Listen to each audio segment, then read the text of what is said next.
On SportsCenter, talk about a green and golden opportunity. Michael Vick, the former #1 overall pick, four-time Pro Bowl quarterback, will continue his first season as head football coach at Norfolk State University with the team's spring game kicking off this weekend. It's the largest HBCU in Virginia, not far from Vick's hometown. Now, he is among the latest NFL alumni to get their first start at an HBCU. He joins Deshaun Jackson, who was also hired this offseason at Delaware State, Eddie George, who was at Tennessee State for 4 seasons, and Deion Sanders, who was at Jackson State for 3. Former NFL players Chris Dishman and Terrell Buckley are also coaching in HBCU ranks. So if you And keep an eye on Tyreek Hill's post-NFL plans. The Dolphins star receiver tweeted, "Have my HBCU coaching gig ready," the day that Jackson was hired at Delaware State. Joining us now is the head coach of the Green and Gold himself, Michael Vick. Thank you so much for joining us today. Okay, so do you have any room on your coaching staff for Tyreek Hill?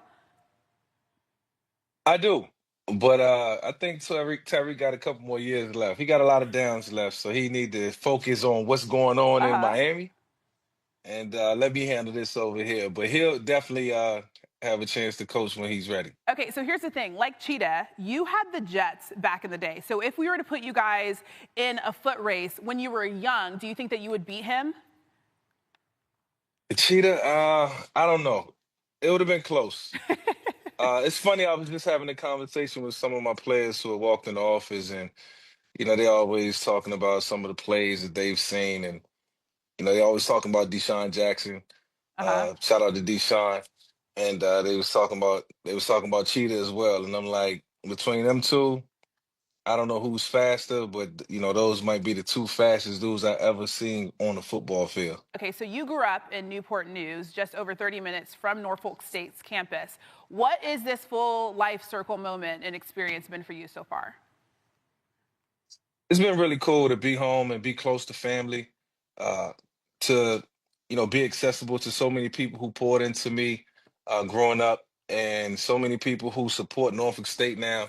And, to really meet so many alumni and people who was a part of the NSU, program, who still support it, who believe in it, and the optimism is there. But I would say just being able to be with my mom every day, being able to see her, being able to be with my sisters, being able to see my cousins, seeing everybody growing up.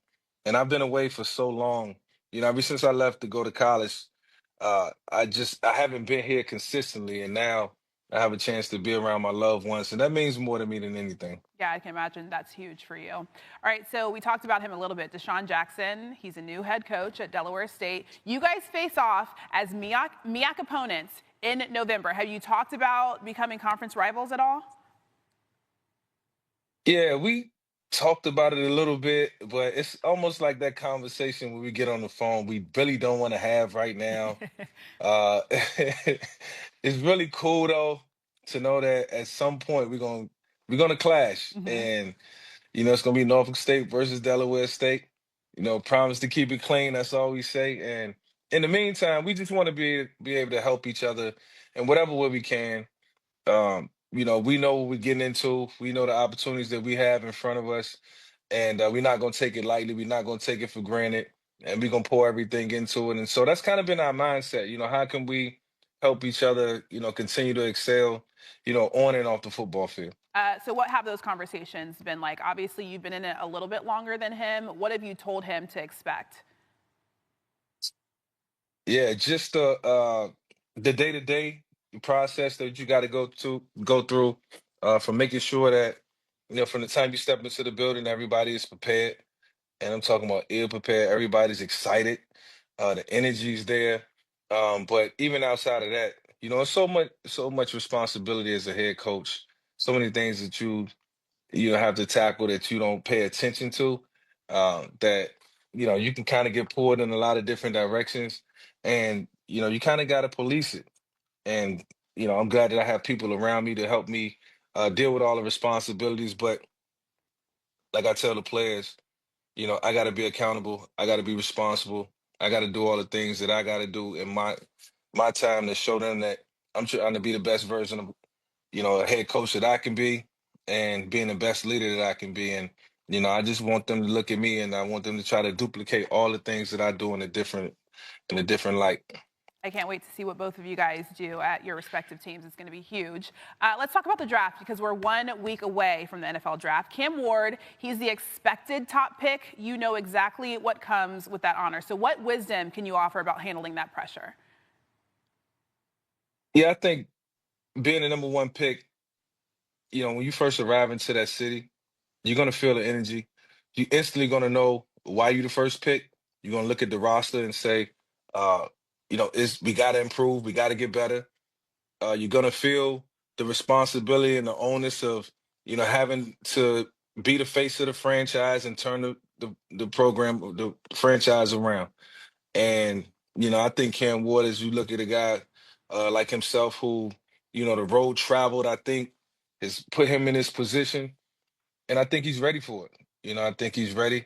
Uh, it's a lot of responsibility, but at the same time, when the maturity level matches, uh, that allows you to be that number 1 pick. And so since Cam is going to be the first pick overall to Tennessee, he got to understand that it's a lot of work that's going to have to be put in. And this is just the beginning. And he should be excited. All these guys, 1 through 32 in the first round should be excited. And just every guy that has an opportunity to be selected in this draft is life-changing. I'm pretty sure it's something they dreamt of. And now when you get in that position, you take full advantage of it. And it's no days off. It's time for rest, but it's no days off, like I tell my team. Yeah, can't wait to see what he does at the next level. That's my quarterback, by the way. I am a Miami Hurricane. All right, so Shedeur No Sanders, doubt. he's the second quarterback expected off of the board. He says that he models his game after you. So what about his play reminds you of yourself? Well, Shedeur does a lot of things that I wish I could have done, especially throwing the football. His accuracy, his touch, his ability to find the open man is uncanny. Um, his confidence is there. His leadership is there. And Shedeur just has a way of going about it different than other people.